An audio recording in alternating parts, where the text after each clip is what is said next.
Book 1, no mending. Book 2, no mending. And there we are, my third and final book for this fishing sesh. Come on, Minecraft. Be a legend. Give us mending. Let's have a look. Still no sign of it. What we do have going for us, though, is more than enough Nautilus shells now to make ourselves, for the first time in many, many years, a conduit. I can't believe out of the 3 books we got today, only one of them has top tier enchants. The other 2 are kind of meh, especially this one. This is awful. Now, where's our Heart of the Seas? There we are. There it is. The conduit. Do you know what? I was kind of fancying a bit of a change of scenery for today's episode. The ocean monument plus a conduit plus potentially some invisibility potions. You guys thinking what I'm thinking? So welcome back, my friends, to the Let's Play. It's Python here, of course, and a massive thank you for all of your lovely support throughout this series, and especially in the last episode, checking out all of the new snapshot features, the cushions, and the straw beds. I noticed that that video actually did hit recommended for at least a few hours, so a big welcome to all of you folks who are new to the series, and I hope you'll consider subscribing to the channel. That way, you'll be the first to know when the future episodes roll out. Only, yeah, the recommendation system on YouTube sucks. So if you're not subscribed, there's a high likelihood you probably won't wind up seeing any of my videos pop up on YouTube ever again. Before we can begin on our Guardian farm, what we need to do is get ourselves some more sponges, because this is all we have. So we're actually going to have to start off today by raiding another ocean monument in the hopes that there is going to be a sponge room. And the good news is, because we're right next to the ocean, finding another ocean monument shouldn't be very difficult at all. In fact, I'm pretty sure there's one over to the left, sort of over that way. The one we're going to be draining is near our island area, sort of over there. So, for invis potions, we need water bottles. Make them into awkward potions. While that's doing that, we need ourselves a spider eye, some sugar, and a brown mushroom for a fermented spider eye. Then we make ourselves night vis potions. Hey, check it out. We've actually got ourselves a water breathing potion just sat in a chest here. That's going to be super useful. Then to convert the night vision potions into invisibility potions, you then add a fermented spider eye into the mix. So there we are, invisibility. Then we're going to extend them up to 8 minutes. Beautiful. All right, we might just be prepared for this thing. To make raiding the second ocean monument as easy as possible, what we're going to do is we're going to grab ourselves some prismarine blocks from the first ocean monument, which is where our water breathing potion and invis potions are going to come into play, and then we're simply going to put a conduit at the second ocean monument. Only for any of you guys who don't know, conduits actually do damage to ocean monument related dudes that are stuck within range of it. So here we go. Invis potion plus water breathing potion. I'm gonna get myself down here. I'm hoping that me wearing armor won't mean that I'm visible to these guys. No, I am visible to these guys. You son of a gun. All right, take this off then. I'm completely naked now. Oh dear. Alright, we're going to be quick about this. Let's grab ourselves some of these prismarine blocks. This is such a peaceful experience compared to, let's say, other experiences we've had in the past trying to grab ourselves prismarine related blocks. Now, this is a strange sight, isn't it? What is rowing the boat? Could it be? Oh my gosh! Ghosts? It is a funny sight, though, isn't it? Just seeing those little oars go, and you can't tell what's doing it. I don't know, man. It's the simple things in life that amuse me. I guess that's a good thing, really. But anyways, I've got myself a full stack of prismarine bricks, and I'm hoping that what should happen... How long do we have left on our invis, by the way? 4.5 minutes, just over. Nice. So, what we're going to do is we're going to try and plop ourselves a conduit at the top center here. Oh, there is the mining fatigue. If I was to get myself down here and plop this in here, then... Wait, am I even going to be able to get rid of this? Oh, boy. What's going to happen first? Am I going to break this block, or am I going to run out of breath? I'm going to run out of breath, aren't I? Oh, no! Come on, break! Break! Ah, rats. I think that the other blocks are getting in the way of this being classed as a conduit. So, yeah. This is going to be painful. We should be able to tell when the conduit activates, because the guardians around here should all start taking damage, right? So if I was to now get rid of this, is this now active? Yes, it is. Ah, very interesting. So it turns out, according to the wiki, the whole conduit damaging mobs thing only goes out to an 8-block range, as opposed to the entire range the water breathing and night viz effect has. Huh.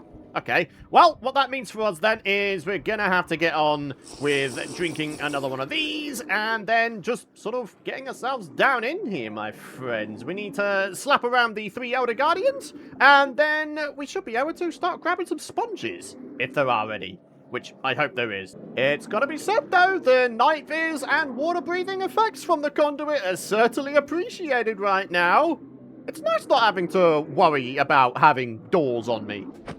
This guy just has no idea what is going on.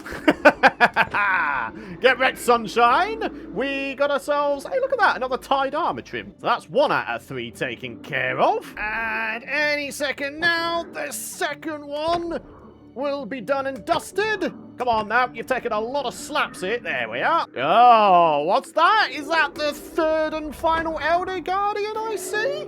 Hey, buddy. Oh, he's only just refreshed my mining fatigue. That means we're going to be waiting a little while for it to disappear, unfortunately. Yeah, that got him. Right, now we're just going to play the waiting game. 4.5 minutes of mining fatigue. I guess we can use this time here. Oh. I was just about to say, I guess we could use that 4.5 minutes to try and find ourselves a sponge room, but here we are. I mean, as slow as our mining speed is right now, we can still break blocks, so there's nothing stopping us from being at least semi-productive here. There we are, that's the gold blocks grabbed. And there goes the mining fatigue. Right, if I put my helmet on, there we are, maximized mining speed. And there we are, the final few sponges. All right, how many have we got now? Over half a stack. Now we just gotta find our way out of here. And that took no time at all. Yeah! Thank you, Second Ocean Monument, for actually having a sponge room. I don't know what the heck you think you're doing there, Mr. Guardian, but you need to go bye-byes. This is not GTA or GTB. Grand Theft Boto. A sword is driving a boat. I never thought I'd see the day. I honestly thought I'd seen everything, but no, this is taking it to a whole new level. Ah, rats, this stupid boat-driving sword forgot to pick up the conduit. What a doofus brain. Anyway, I wanted to head into the nether because I want to very quickly dry my sponges. I'm so glad that slowly but surely Minecraft Java Edition and Bedrock Edition are slowly heading towards the point of having feature parity. But I will say, I wish that they would just dedicate an entire update to just having complete feature parity between Java and Bedrock. Because we have different features and different mechanics on the 2 editions, it means that the information out there regarding how to do certain things is a bit mixed, and therefore a bit confusing to some newer players, for example. So come on, Mojang, come on, Microsoft, get it going. This floating sword commands you. Make a feature parity update. I'm kidding, of course. I'm not about to command anyone, but yeah, it would be nice. Hey, look at this. We can finally start populating the prismarine processing area with blocks and stuff. Nice. Nice. The big thing we need to try and figure out now is what kind of design we want to go for this Guardian farm. Probably the only one I don't want to do is that one where you simply have an AFK platform in the sky. Never really been a fan of doing that kind of thing. I can't really put my finger on why that is exactly. I mean, maybe it's just the fact that I've never really been the sort of person who likes to AFK in Minecraft. I always like to be doing something in my worlds. I should say, we're not gonna get this Guardian farm done all in today's episode, my friends. There's a lot of big tasks to come. And, well, to put it simply, I don't want to burn out. So yeah, this is going to be a multi-episode project with maybe a couple of other bits and bobs sprinkled in between. But yeah, ultimately, the next 3 episodes, Guardian Farm. I think it'll be a good idea. I really, really do. I think now's the time. Especially now that we've got a conduit. Alrighty, my friends. I'm just in the process of brewing up some more Invis potions. Only I think I've got an idea for our Guardian farm. We're going to grab ourselves out a bunch of dirt, and then we're going to get ourselves back over to the island over there. Then we're going to be completely weird and put some dirt in our fridge, because I completely forgot about the fact I need to take off armor when I'm using Invis potions. What I'm hoping, though, is I can still use Depth Strider boots and still be, like, mostly invisible to the Guardians. Only I want to start placing down a little bit of a footprint for multiple builds to come, my friends. And yes, you did hear that right. Multiple builds to come. This looks strange. Just a pair of boots on a boat. But well, we're gonna make ourselves a bit of a start here. We are gonna go right to the very, very edge here, and we are going to build our way all the way up to the ocean surface. This Guardian here doesn't appear to be able to see me, but I dare say if I got, like, in real close quarters with him, he probably would be able to see me and would therefore start zapping me. We're gonna have ourselves a 6x6 interior area for what is going to be 4 corner skyscraper builds. Prismarine skyscraper builds. We are going to be making ourselves Seatropolis version 2 or 3. I can't remember how many iterations of Seatropolis I've tried to do in the past, I'll be honest with you. My memory's terrible, though. But yeah, each of these skyscrapers is going to have a 6x6 interior area, and that 6x6 interior area is going to be entirely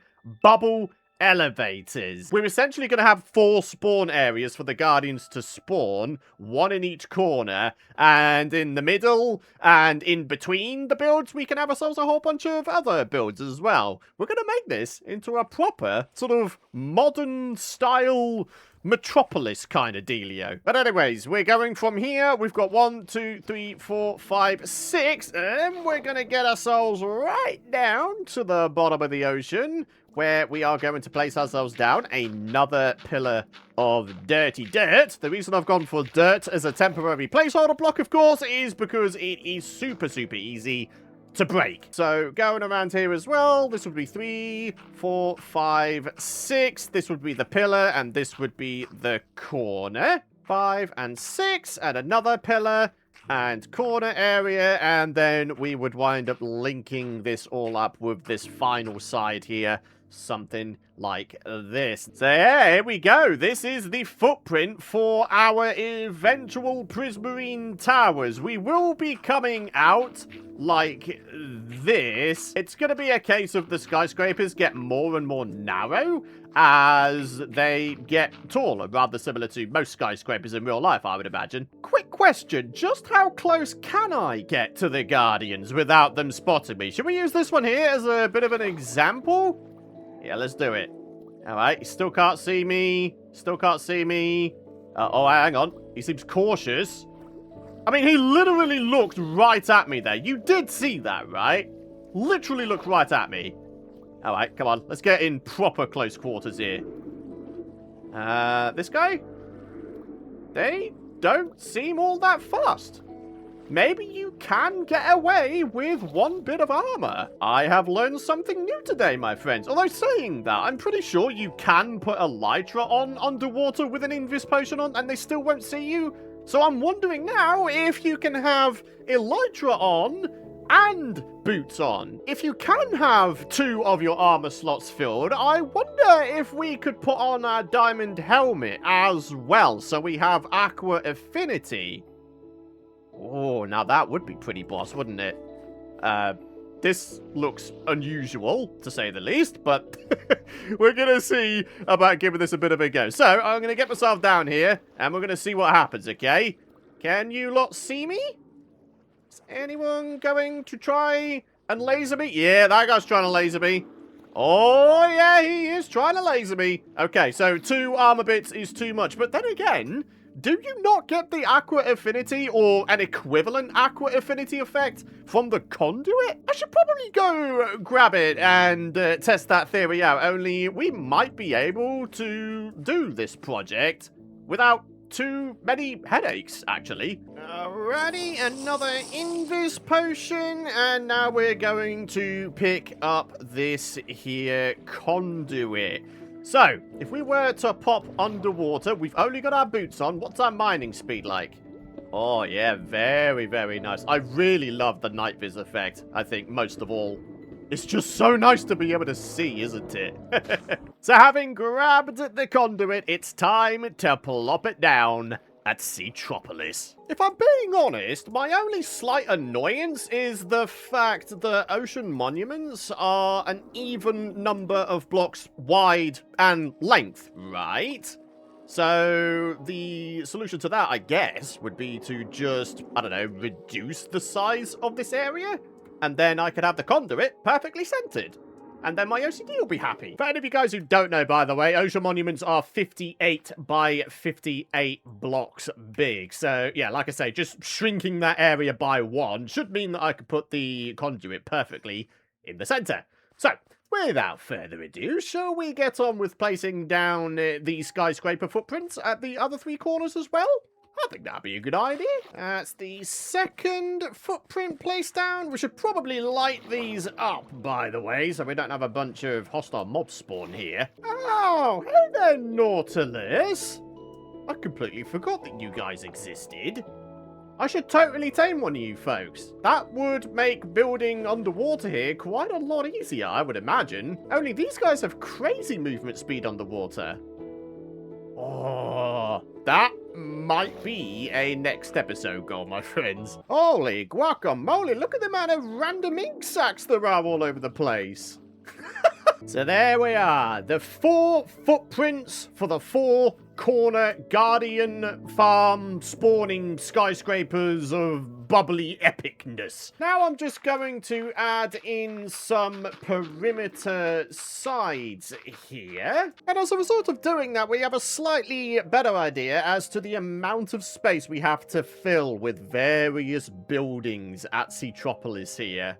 The 4 corner skyscrapers is just going to be the start.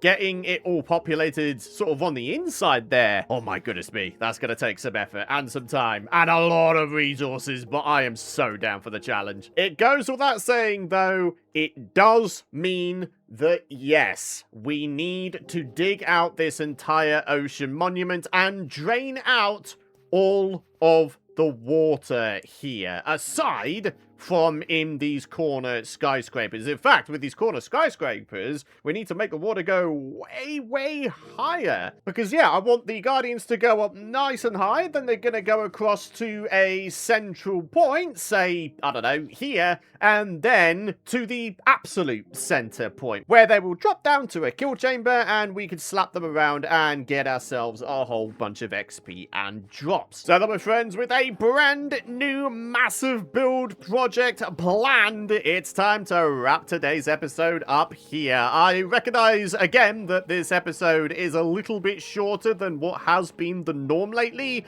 but I'm going to be trying something a little bit different with my upload routine and more to the point video lengths, in that I kind of want to opt for a little bit of a little and often kind of dealio for a little bit here, just to see how things go. Hopefully you guys are okay with that. For now, that's going to wrap it up for today. Thank you very much for watching. I really do hope you folks have enjoyed today's episode, and I really do hope that you're excited for what's to come with the Seatropolis project. Drop a like if you've enjoyed today's episode, and of course, make sure you subscribe so you don't miss out on my future content. And of course, if you're interested in some more Minecraft content from me, make sure you catch up with the serious playlist on screen. For now though, thank you very much for watching, and I'll see you folks in the next one.